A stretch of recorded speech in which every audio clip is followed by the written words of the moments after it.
এসেছেন? কলকাতায় কেন? কলকাতায় বাড়িতে নেই কেন? ফুটপাতে রান্না করছেন কেন? রান্না করছি না, বাচ্চা দুধ গরম। কেন এখানে দুধ গরম করবে? ফুটপাতের মধ্যে বাচ্চা দুধ গরম হবে? কি মজা পেয়েছে নাকি? স্টোভ জ্বালিয়ে এখানে বাচ্চা দুধ গরম হবে পার্কস্ট্রিটে? হ্যাঁ, কোথায় থাকেন আপনারা? এগুলো কি কি এগুলো? কি এইসব? কি হচ্ছে এগুলো? হ্যাঁ? এটা কি নতুন হয়েছে নাকি? নতুন ডেভেলপমেন্ট? এই কারণগুলো এগুলো সব কি হচ্ছে? এটা কি সংসার বাঁধা হয়েছে নাকি? হ্যালো ফ্রেন্ডস, ওয়েলকাম জানাচ্ছি আমার ইউটিউব চ্যানেলে সবাইকে। চলে এসেছি আপনাদের জন্য আরও একটা নতুন ভিডিও নিয়ে। গতকাল আমাদের পার্ক স্ট্রিটে একটা ঘটনা ঘটেছে এবং সেখানে আমাদের মন্ত্রী অগ্নিমিত্রা পাল তিনি আজকে পরিদর্শন করছিল এবং সেই সময় একজন মা বা একজন মহিলা তিনি দুধ গরম করছিল এবং সেই নিয়ে একটা ঘটনা ঘটেছে, যেটা কিছুক্ষণ আগে আপনারা দেখলেন। এই ঘটনার পরবর্তীতে তুমুল বিতর্ক তৈরি হয়েছে। দুটো পক্ষ হয়ে গেছে সোশ্যাল মিডিয়াতে। এক পক্ষতে বলছে যে তাকে ক্ষমা চাইতে হবে, এক পক্ষতে বলছে তাকে যে তার বাড়িতে ভালো বড় রান্নাঘর আছে বলে তার জন্য সে জানে না এই যন্ত্রণাটা কি। আর এক পক্ষ বলছে ফুটপাতে কেন সে রান্না করতে যাবে, ফুটপাতে কি দুধ গরম করার জায়গা কিনা। আর যেটাকে কি মনে হয় শেয়ার করছি। এই ভিডিওটা সম্পূর্ণটা দেখবেন, এটাই রিকোয়েস্ট করলাম। তার আগে আমাকে বিভিন্ন যে তকমাগুলো দেবেন বিজেপি বা সিপিএম বা তৃণমূল, তাই রিকোয়েস্ট করছি ভিডিওটা সম্পূর্ণ দেখবেন, আমার যেটা অন্তত মনে হয়। দেখুন, ফার্স্ট অফ অল জানিয়ে দিই, আজকে মাননীয় মন্ত্রী অগ্নিমিত্রা পাল তিনি কিন্তু খুব ভালোভাবে জানে যে প্রচারে কিভাবে থাকতে হয়। তার জন্য আমরা দেখি তার প্রত্যেকটা শিডিউল, সেটা আগামীকালের শিডিউল তিনি কিন্তু গতকাল অর্থাৎ একদিন আগে তিনি সোশ্যাল মিডিয়াতে ছেড়ে দেয় এবং সেখানে তিনি জানিয়ে দেয় আমি এই কাজগুলো করছি। এবং তার সাথে তিনি প্রত্যেকটা জায়গাতে কিন্তু ক্যামেরাকে নিয়ে রাখে, যেটা সাধারণত মুখ্যমন্ত্রীরা করতো। মানে আমরা দেখেছিলাম তৃণমূলের আমলে মমতা ব্যানার্জি করতো, বর্তমানে শুভেন্দু অধিকারী করে এবং বর্তমানে কিন্তু শুভেন্দু অধিকারীর সাথে আজকের অগ্নিমিত্রা পাল তিনি কিন্তু করে থাকে।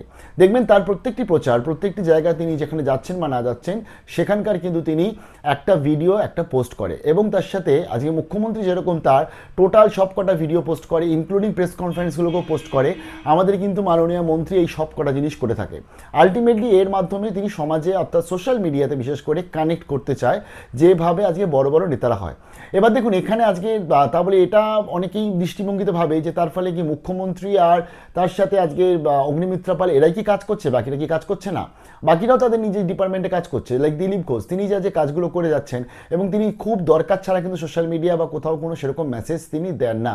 এছাড়া তো তার বিভিন্ন মিডিয়াতে বাইট সেগুলো চলে, বাট এই যে প্রত্যেকটা জায়গাতে অর্থাৎ এই অফিসে যাচ্ছি, এই ডিপার্টমেন্টে যাচ্ছি, এই রাস্তায় যাচ্ছি, এই রেস্তোরাঁয় যাচ্ছি, এখানে সম্মান নিতে যাচ্ছি, এই প্রত্যেকটা জিনিসে আলটিমেটলি একটা মিডিয়া পার্সনকে তার সাথে রেখে বা ক্যামেরাম্যানকে তার সাথে রেখে এরমভাবে কিন্তু হাইলাইটেড হতে আমরা দিলীপ ঘোষকে দেখিনি।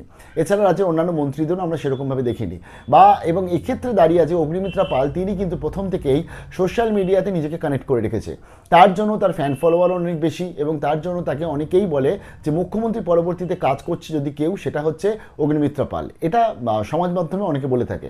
এর ব্যাপারটা হচ্ছে দেখুন, সবসময় যখন ক্যামেরা নিয়ে আমরা যাই এবং সব সময় সবার মেজাজ ঠিক থাকে না বা সব সময় সব বক্তব্যকে ঠিকভাবে প্রেজেন্ট করা যায় না। তার জন্য ক্যামেরার সামনে আসতে গেলে আমাদের কশন থাকতে হয়, দেখে নিতে হয় জামাটা ঠিকঠাক পরে আছে কিনা, সেটা ঠিকঠাক লাগছে কিনা, বা আলটিমেটলি আমি যে প্রেজেন্সটা আমি দিচ্ছি সেখানে আমার কোনো বাজে কিছু নেই। তো এরকম অনেক কিছু চিন্তা ভাবনা কিন্তু করতে হয় এবং আমাদের আরজিটাকে আমাকেও করতে হয়েছিল অনেক ক্ষেত্রে। তারও একটা উদাহরণ আমি নিশ্চয়ই দেবো। তবে এবার জানি যে অগ্নিমিত্রা পাল গতকাল যখন তিনি গেলেন এবং যাওয়ার পরবর্তীতে তিনি যে টোনে কথাটা বলেছেন, সেটা কথাটা বলা তার কিন্তু উচিত হয়নি, এটা সবাই মানবে। এটা আজকে বামপক্ষ ডানপক্ষ প্রত্যেকটি পক্ষ মানবে। এক্ষেত্রে যদি আজকে মুখ্যমন্ত্রী অর্থাৎ যে একটা এক্সপিরিয়েন্স লিডার যেমন শুভেন্দু অধিকারী যদি আজকে সেই সময়টায় থাকতেন, তিনি কীভাবে বলতেন, মা দুধটা এখানে কেন গরম করছো, বাচ্চা তো হাইজিনের ব্যাপার আছে, এখানে গরম করো না। তিনি মেবি অগ্নিমিত্রা পাল কিন্তু এটাই বলতে গেছিল যে এখানে কেন দুধ গরম করছো বাচ্চার, এটা রাস্তা দিয়ে হেঁটে যাওয়ার জায়গা।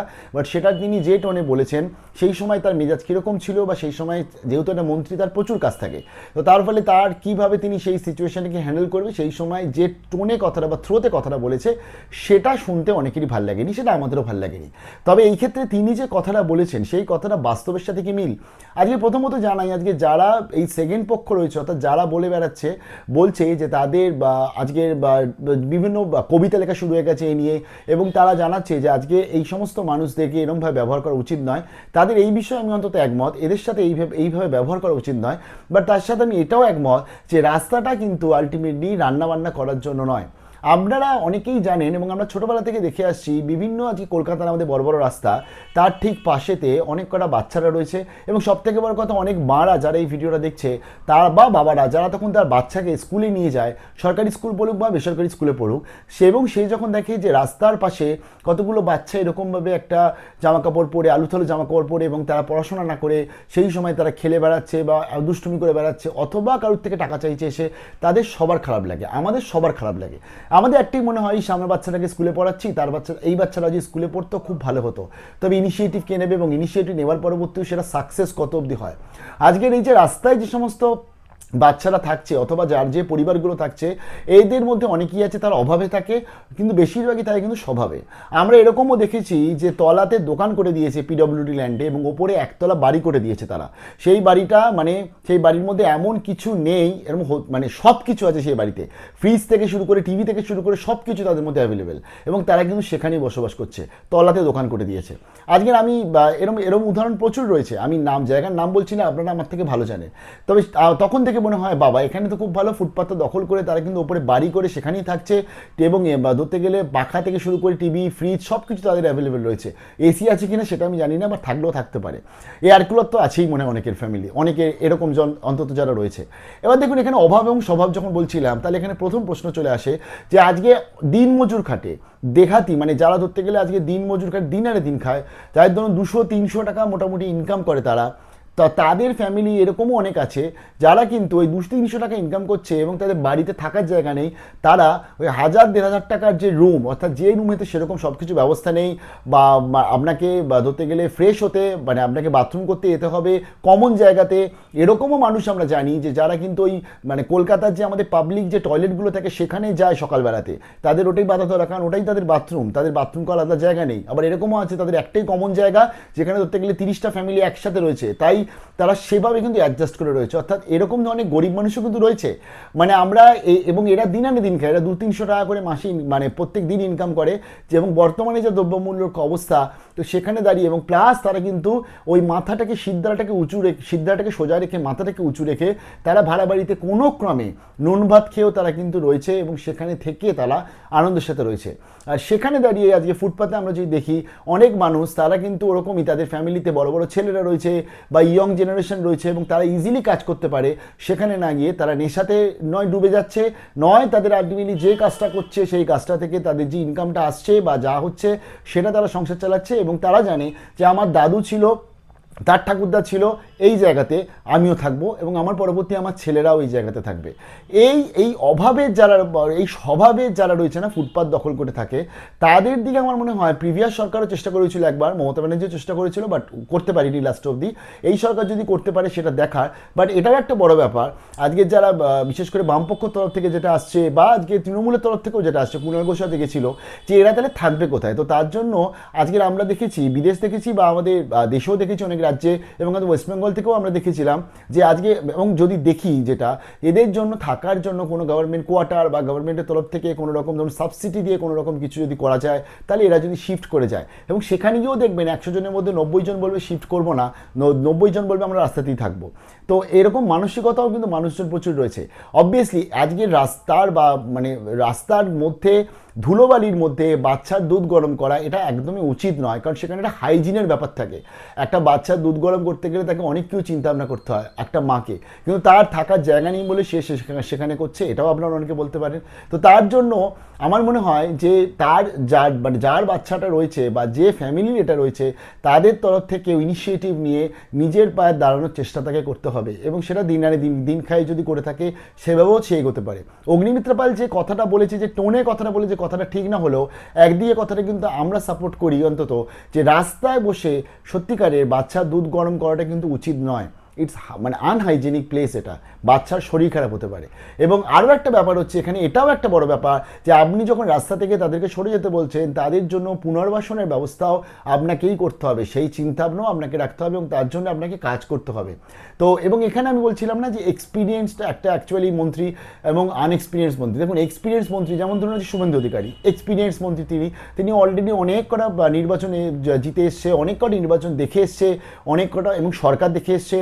তো এখানে যদি শুভেন্দু অধিকারী থাকতো বা দিলীপ ঘোষ থাকতো, তারা কিন্তু এরকম ডাইরেক্টলি বলতেন না। তারা কীভাবে বলতেন, মা তুমি এখানে করো না প্লিজ, এটা করা উচিত নয়, এইভাবে তারা বলতেন যখন দেখছে ক্যামেরাম্যান সাথে রয়েছে, মিডিয়ার সাথে রয়েছে। তো এগুলো আস্তে আস্তে অগ্নিমিত্রা পাল আমার মনে হয় তিনি শিখেও যাবেন, যদিও তাকে ক্ষমা চাইতে বলা হচ্ছে, এরকম অনেক মিডিয়ার তরফ থেকেও আপডেট আসছে। এবং অনেক মহিলা সমিতি আছে, গণতান্ত্রিক মহিলা সমিতি বলে কিছু এটা শুনছিলাম, তাদের পশ্চিমবঙ্গ শাখা, তারা বলছে এটাকে ক্ষমা চাইতে হবে। তার যে বক্তব্যটা সেটা ক্ষমা চায় কি চায় না সেটা আমরা পরবর্তীতে দেখব, বাট তিনি যে বক্তব্যটা বলেছেন, যে টোনে বলেছেন, সেটা আমরা একদম সাপোর্ট করি না। বাট এটাও ঠিক যে রাস্তাটা কিন্তু বা ফুটপাথটা কিন্তু দুধ গরম করার জায়গা নয়, ফুটপাথটা মানুষদের থাকার জায়গা নয়। তাদের পুনর্বাসন পুনর্বহাল তাদেরকে করুন এবং আস্তে আস্তে তাদেরকে সরিয়ে নিন, রাস্তাটাকে রাস্তার মতন রাখুন। এবং আরও একটা কথা বলে দিই, এবং আরও একটা কথা বলি, আজকে তৃণমূলের আমলে যেটা ছিল এবং তার আগের আমলেও মনে হয় যেটা ছিল, যে পিডব্লিউডি ল্যান্ড থাকলে, আমি নিজে অনেক এফিডেভিট করেই দিয়েছিলাম যে পিডব্লিউডি ল্যান্ড রয়েছে এবং তার জন্য ইলেকট্রিসিটি পারমিশনের জন্য একটা এফিডেভিট করতে লাগতো। তো মনে হয় এটা কোভিডের আগে বলছি আমি, মানে প্রত্যেক মাসে ধরতে গেলে 200-300 শুধু আমার কাছে এফিডেভিট আসতো যারা পিডব্লিউডি ল্যান্ডে রয়েছে এবং যারা ইলেকট্রিক কানেকশন চায়। এবং একটা সময় এমন ছিল পিডব্লিউডি ল্যান্ড মানে সরকারি ল্যান্ড, সেখানে ওই এফিডেভিট দিয়ে ইলেকট্রিক কানেকশন পাওয়া যেত এবং তারা ইলেকট্রিক কানেকশন পেয়ে ইলেকট্রিক বিল দিত। এবং আমি যে রাস্তার দোকানগুলোর কথা বলছি না, যার তলায় দোকান ওপরে ঘর, এরকম অনেক জনের কাছে কিন্তু অলরেডি ইলেকট্রিক বিল তারা সরকারকে দেয়। এবার তাদের মধ্যে এই একটা বেসিক কনসেপ্টও চলে এসছে, ইলেকট্রিক বিল দিচ্ছি মানে জমিটা আমার হয়ে গেল, বাট সেটা তো নয়, সেটা তো সরকারি জমি, পিডব্লিউডি জমি। যদিও বর্তমানে সে সমস্ত এফিডেভিট বা কিছু দিলেই আজকাল আর দেওয়া যায় না। তারও কিন্তু অল্টারনেটিভ আছে এদের কাছে। তারও অল্টারনেটিভ কী রয়েছে, সোলার পাওয়ার রয়েছে, চার্জ রয়েছে, বা পাবলিক জায়গা থেকে চার্জ দিয়ে সেটা সারা রাত মোটামুটি চলে যাবে। তো অল্টারনেটিভ কিন্তু সবাই ভেবে নিয়েছে, বা কারুর একটা রয়েছে সেই দোকান থেকে পয়েন্ট নিয়ে সে দোকানের প্রত্যেক মাসে সাবমিটার বসানো, প্রত্যেক মাসে বিল দিয়ে দেওয়া, তারপরে অল্টারনেটিভ কিন্তু রয়েছে। এই ক্ষেত্রে তারা পরবর্তী সরকার কী করে আমরা নিশ্চয়ই দেখব। বাট আপনাদের কি মনে হয় কমেন্ট সেকশনে জানাবেন। অনেকেই আমাকে বলতে পারেন যে বিজেপির পক্ষে কথা বলছি, বাট পক্ষে কথা বলছি না, আমরা রাস্তা দিয়ে যারা যাই আমরা জানি এই সিচুয়েশনটা। আমি আরেকটা এক্সপিরিয়েন্স বলছি জাস্ট শেষ করার আগে। আমার ধরুন রবীন্দ্র সরোবর যে লেক, তার আশপাশে দেখবেন প্রচুর বাচ্চারা থাকে।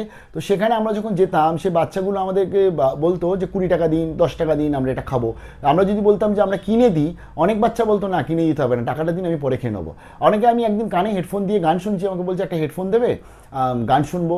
তো কিন্তু সেই বাচ্চাটাকে বললাম কি পড়াশোনা করিস না, স্কুলে যাস না, বলো না স্কুলে যাই না, পড়াশোনা করি না।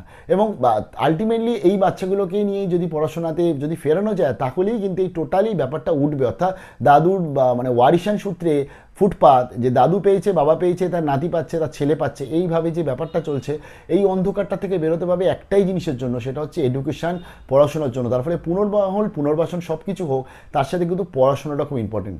কি মনে হয় কমেন্ট সেকশনে জানাবেন। ভালো থাকবেন।